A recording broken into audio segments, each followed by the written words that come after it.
Everyone in the restaurant turned when the little girl suddenly cried out, "Please don't go, you feel like my mom." The waitress froze, tears filling her eyes. And at the door stood the widowed CEO, stunned, speechless, and completely unprepared for the moment that would change all their lives. Because for the first time in 4 years, his daughter had called someone mom. The same daughter who hadn't spoken a word to anyone since her mother died. And the CEO had no idea that this quiet waitress was about to break every wall he'd built and heal the one wound he thought would never close. Andrew Hale, one of the youngest tech CEOs in the country, had everything a man could dream of except happiness.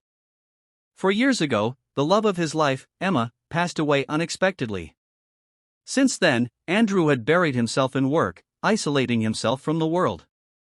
Except for Lily, their daughter. 8 years old. Bright, gentle, and grieving in silence. She hadn't spoken a single word since the night she saw her mother collapse. Doctors called it trauma. Andrew called it his failure. He tried everything: therapy, special schools, even taking time off work. Nothing helped. So when the nanny quit suddenly, leaving him stranded with Lily on a rainy Thursday evening, he panicked. He knew Lily didn't like strangers. She barely tolerated him. Desperate and tired, he took her to a small family restaurant near his office, a place he'd never been before. The moment they walked in, Lily clung to his coat like a scared kitten. But then, something strange happened. A young waitress, maybe mid-20s, approached with the warmest smile Andrew had seen in years. "Hi there," she whispered, kneeling down to Lily's height.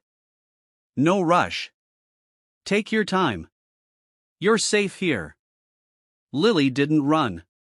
She didn't cry. She didn't hide.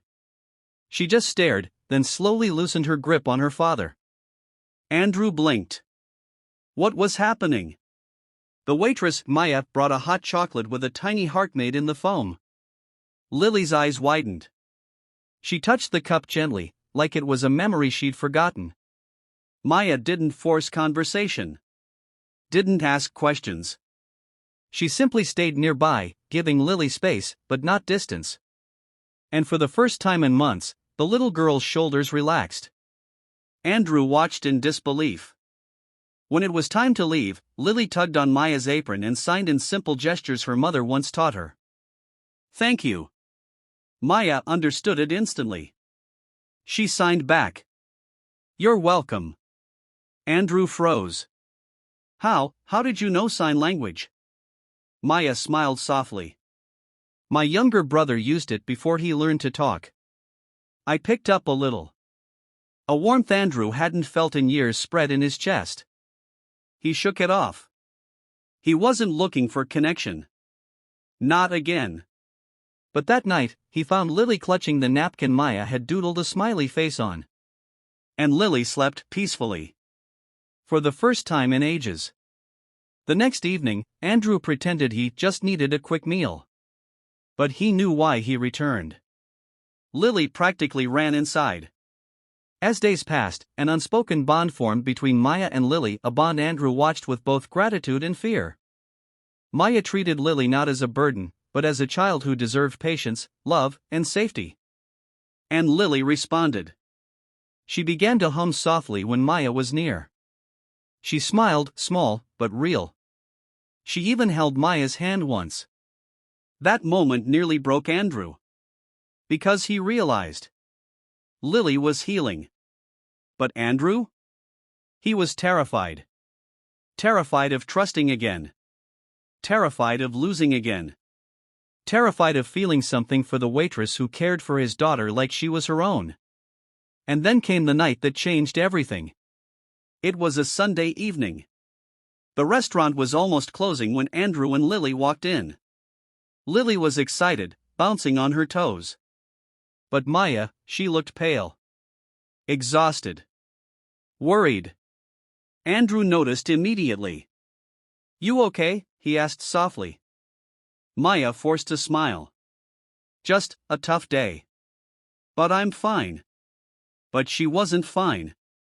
As she leaned forward to place Lily's hot chocolate on the table, her hand shook. The cup slipped, hot liquid splashing on the floor. She gasped and stepped back, mortified. I'm so sorry. Before she could bend down to clean it, Lily moved. Fast. For the first time in 4 years, she acted without fear. She knelt beside Maya, gently touching her hand. Then she whispered it. So quiet, Andrew thought he imagined it. Mom! The entire room fell silent. Maya's breath caught. Tears streamed down her cheeks. She covered her mouth, shaking. Andrew's heart slammed against his ribs. Lily spoke. His daughter speaking. But calling Maya Mom? What did that mean? Lily clung to Maya, burying her face in her chest. As if her heart finally recognized something her mind had forgotten. Andrew felt his throat tighten. He wanted to comfort them, but he felt like an intruder. I should take her home, he whispered, reaching for Lily. But Lily didn't let go. She held Maya tighter and began to cry deep, painful sobs Andrew hadn't heard since Emma died. Maya, still trembling, hugged her back. I'm here, she whispered. It's okay. I'm here. Andrew backed away, guilt ripping through him. How could he let this happen? Was he confusing Lily? Was he replacing Emma? He turned to leave, but Maya stood up, still holding Lily. Andrew, wait. Her voice cracked. But her eyes were steady. I know what you're thinking, she said softly. But she's not confused. She's hurting. She needs love, consistent love. And you're giving her everything you can, but she needs gentleness too. She needs presence. She needs family. Andrew swallowed hard, emotion burning inside him. I can't love again, he whispered. I don't know how.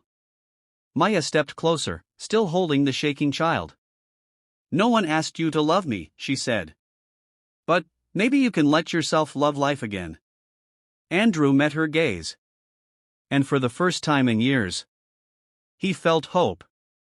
He reached out, brushing Lily's hair gently. We'll figure this out, he whispered. All of us. Maya nodded. Together? He hesitated. Then, with a trembling breath, he whispered. Together. Over the next months, Andrew didn't rush. He didn't force anything. He learned to sit with his pain. To breathe again. To watch Lily laugh with Maya and feel gratitude, not fear. And slowly, quietly, love returned. Not to replace the past, but to give the future a chance. Because healing doesn't happen when we forget. It happens when we allow ourselves to live again. And the widowed CEO who swore never to love again finally found a family he never expected. The waitress who cared for his daughter like a mother. And the little girl who spoke again, because love found its way back home.